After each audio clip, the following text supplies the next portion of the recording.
Now, one thing I've noticed with a lot of software programs and online trees that you can get here in the United States and Western countries, they're not really optimized for kind of non-Western languages or naming conventions in other countries. For instance, in many Chinese-speaking countries, including Taiwan, Hong Kong, China, parts of Southeast Asia, when people say their name, they say the last name first, then the first name. Whereas here, it's the other way around. So what I ended up doing basically was I would enter the first name and the last name using the pinyin romanization, and then I would put the characters in parentheses.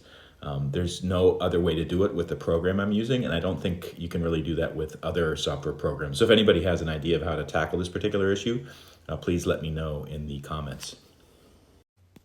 Another tip, once you're done annotating or transcribing or doing the data entry for a document like this, it goes into protective plastic sheets, and then it goes into a family binder. And I have binders for all branches of the family, and now it's going to be on both sides of the family.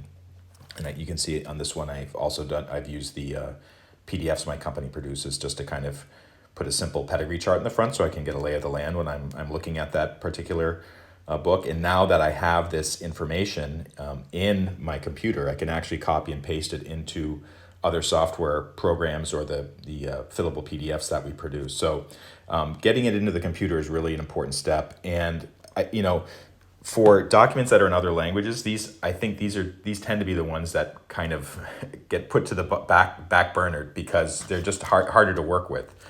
Sometimes you have to work with Google Translate or something like that, or a relative who knows how to speak the language. But it's really valuable to get that information, and as I said before, to also get some of those stories so you can pass down this information to your family later on.